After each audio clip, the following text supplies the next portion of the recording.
Quand on se réunit, même que les mêmes points, c'est à qui va pas se réunir. La femme est naturelle. On y est de l'île plus bas dans nous, naturel tout droit. Maintenant, tu as la télé comme tout le monde. Tu as ma gros dem tout le monde. Tu as nous d'or dem tout le monde.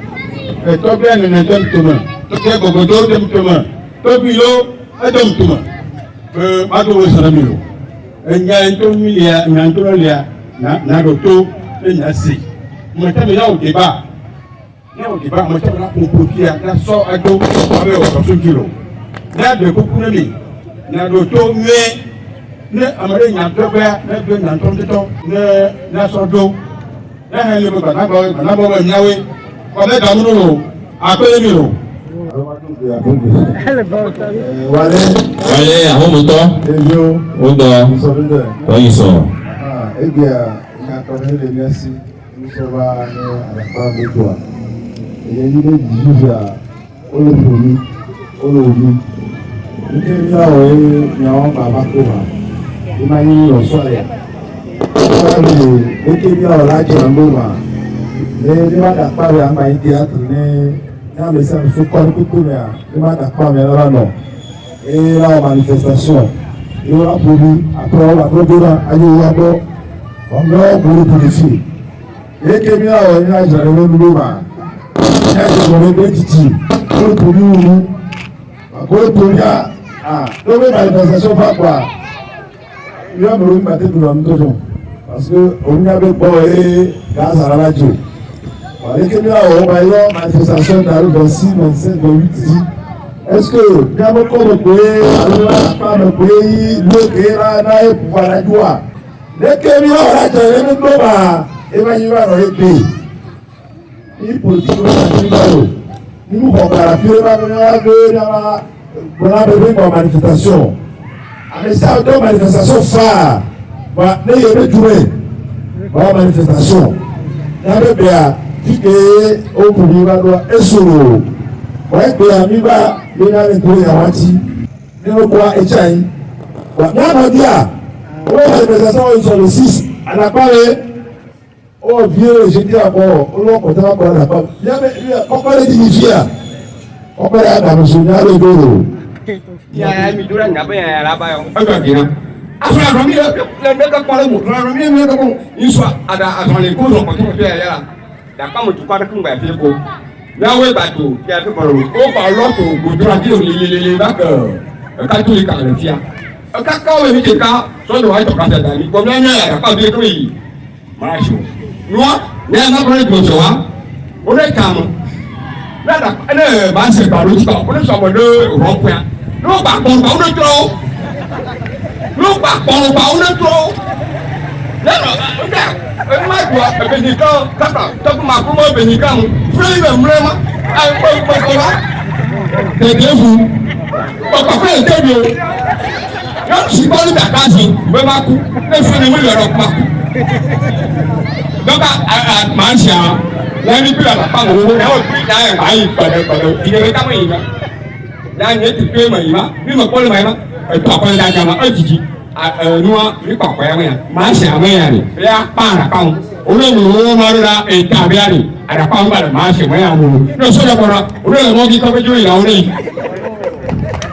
Appelle-moi. Togi la TV. Dodo ya ile produit kwa ya odiri.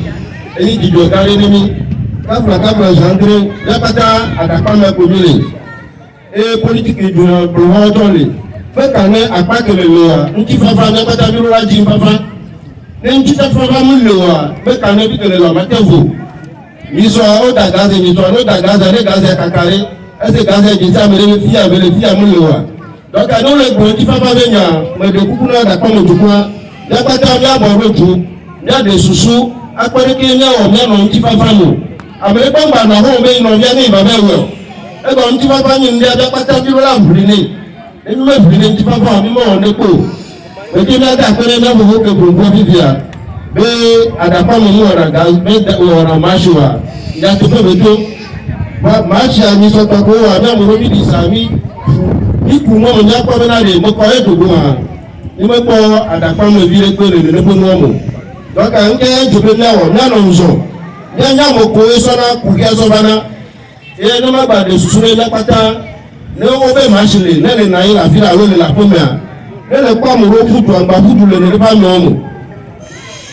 lọ àpọ̀mẹ̀ náà ṣì lè gbọ́ ẹnu àṣìkò ọgbọ́ ebi ka mo kudu le bɛ fudu kuda mo la ne sɔjɔ ba o bɛ ɲamɛ kɛ lɔ ma sɔ ke le fudu sɔ kpa mo n'ole kɔ ole kuda mɛ o ye nyɔtɔ bi bɛ la dza ya ale bɛ wudia ma sɔ afi bolo ba tumi o ebi mɛ dza yi wa alɔ ko la nɔfɛ sɔmi gasa ga mo o le ne gbogbo bɛ nya bɛ kplɔ bɛ wa sɔ amewo da ro fɛ wuzu wa mi la dengere kuro ŋuti wa enya bɛ bɛ tɔa mi anɔ nzɔn ne ame ɖe sɔ afi le va tɔ bɔbɔ la ko dza dagba na kɔ do didi ko ne yin goa.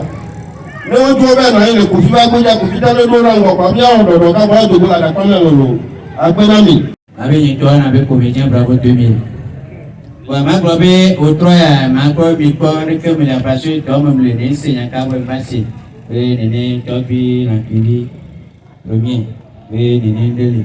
Enya ke ma gblɔ yi be ko nya ka le be nya me ni be nya tɔ nya ma si be nya wa o gblɔ bɔ nya tɔ etɔ. Nya jono tɔ ose mɛ nya jono parce que tɔ le wu mia gblẽ keke egblẽ mia jono wa la kpa mia ne nya exemple je ne tu planyi ba demi de dra kpa mo awa mia jono wa gblẽ keke mia tɔ mi gba mi la gba no bi onu mia tɔ mi ba jona ose mɛ mia tɔ mi ba jona ne wu nya garo ma be na tɔ bi na kiri wo awo ma da jo aro tɔ bi yete elo fu da jo alors que miawo oyi jeune yolo mata mia de kubo be de que mal le noir esa mia moro mi lo niveau mi nye mi yo ba ba ka me ti mi o do de ai ni nya chanya ko ede ni nya ti no ka pere mi lo répéter de vous prêter ko be enwia emi awe ye mi la se kon me a nya to nya gi so baga le ni fiko nyamba home lo de pepe le se demi kalia edo responsabilité na amene be nu gomebele alo amene play alo amene patena boya expérience que nyawo depuis 2005 à événement keke won tu kara ke ngba pe ahom enye yan gbe do amula gbe bia amoko gbe la pe ahom no na pe kalia me poa consigne le be ye makpo mi adore to ni pe le emu kele jo anu ye amele chama pudu kakado afi ahomu je me rappelle be 2005 que so jo va o le gbon me amelo sofo mo le jan le po rora o le pa agwe kemede amo le pudu le ro ba do gare me are ke ndo kuza bi afa amugo amna tata to tabari la homu me ape awia me a les journées à mais on pointe au dé au quoi bah quoi moi les fous noirs à me les peines pour du douano ah ben à quoi que mais à mon les pour nous on pour du gros dos na quoi on voit on les pointer à quoi on va visiter à quoi après donc nous que bien tout le monde doit connaître bien sensibiliser à quoi toi des pépé ye minato campagne bé ni moi toi on balé à m'aider baba da pas m'aider après que m'aider nous non famille to bi après ami voilà quoi oui toi les vie à bien on a quoi home on quoi sérieux ça les vie à ko jame agwa me tondi e be fi enu na ya ko do abia me ha ko mu tesi o on ko me ja plein ko na we ya Donc, sensibilisation que là, tout le monde est à quoi toi de pépé, ne prend des responsabilités, et bagouya, kudo, à mes collègues, mais action que à mes collègues, et bagouya, mais la poser, les bandits, ne bien bagouya, mais n'est responsable, n'est. Ba tombe mple be ko kaya to nyodo allo ye be di ke dia o mple nyodo. Donc sensibilisation que là tout bon animé à quoi de des responsables ne promettent mais au mal de vide pe ye résultat la nambe il va me dire non. Qui gangrène là pas mais les problèmes de manifestation surtout. Aujourd'hui on voit que la manifestation se concentre à Dakpamé. C'est notre territoire. On veut enlever ce sale nord. Ça fait très longtemps que les jeunes viennent vers moi. Et s'ils vont pour aller chercher du travail, une fois qu'ils viennent à Dakpamé, ils ne sont plus retenus. Aujourd'hui, depuis longtemps, ça fait 2 mois qu'on prépare ceci avant que le 6 jeunes arrivent pour cette manifestation. Et nous avons vite anticipé pour dire aux jeunes que nous ne voulons plus la manifestation à Dakpamé. Dakpamé n'est pas le territoire, n'est pas une zone de manifestation. Et selon nos enquêtes, le 6, pour la manifestation du 6 là, nous avons déployé 100 jeunes pour faire enquête pour voir si ceux-là sont de baie d'Adakpamé ou résidents d'Adakpamé. Et on a constaté qu'il n'y a aucune personne vivant à Dakpamé qui ont fait la manifestation le jour-là. Pour ce motif, nous avons décidé de parler à la population pour les sensibiliser au bien-être à ne pas faire la manifestation violente. Merci. Vous avez aussi parlé de la paix, de la cohésion sociale. Qu'est-ce que ça représente pour vous? Oui, c'est très cher. C'est très cher pour nous. Très très cher. Parce que sans la cohésion sociale, on ne peut pas construire le pays. On doit être ensemble. Nous les Togolais, on aime tout l'individualisme. Et aujourd'hui, on a de changer cette mentalité et faire un groupement, vivre ensemble, unir ensemble pour résoudre nos problèmes. Parce que si on n'est pas ensemble, on ne peut pas savoir les idées. L'idée d'une seule personne ne peut pas suffire pour corriger bien, pour régler un problème dans une communauté. Pourquoi les 15 chefs traditionnels d'Adakpamé sont unis depuis un certain moment pour arranger, régler les problèmes, aller au fond des quartiers, écouter les problèmes, écouter les doléances, écouter les soucis vraiment et résoudre une fois de bon. Et ce que nous pouvons régler nous-mêmes, on le fait. Ce que nous ne pouvons pas, nous le réunissons pour envoyer vers les autorités compétentes, à qui du droit.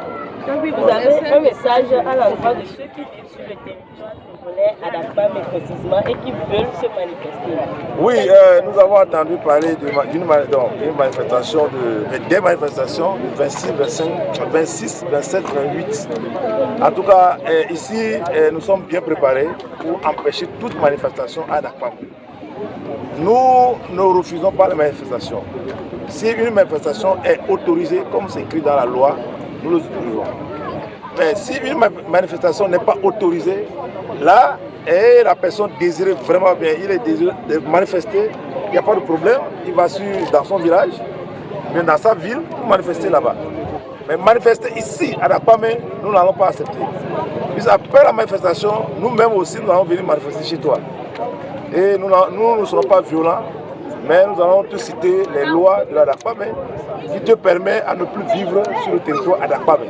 Parce qu'on en a subi énormément et nous voulons corriger cet angle qui nous coince tous les jours. Voilà. Ces personnes seront ratisées, vous voulez dire? Oui, bon, sans mentir, nous allons faire tout possible avec les aides des autorités, pacifiquement, les faire partir dans le quartier. Parce qu'à Dakpamé, on a subi trop et on en a marre. Nous, en tout cas, je ne suis pas soldat, je ne suis rien, je ne vaux rien absolument, je le dis, mais nous n'accepterons pas sur le territoire d'Akpamé qu'il y a manifestation. Cela ne veut pas dire que nous sommes sur le pouvoir, ça ne veut pas dire que nous sommes sur quelqu'un. Nous, chez nous, ici, il n'y aura pas de manifestation. Nous n'avons pas reçu un franc du pouvoir ni de personne.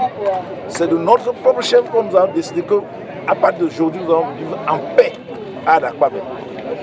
nos problèmes, nous savons déjà, nous les chefs de région d'Akpam et les sages d'Akpam, nous savons là où apporter nos problèmes pour les résoudre. Donc la manifestation n'est plus bon pour nous, puisque ça va gâter nos plans. Donc sur tout le territoire d'Akpam, je vous garantis, en tout cas, on ne sait jamais, mais toute manifestation sera traitée d'une façon correcte, d'une façon comme il se doit, pas violence, mais de façon conventionnelle.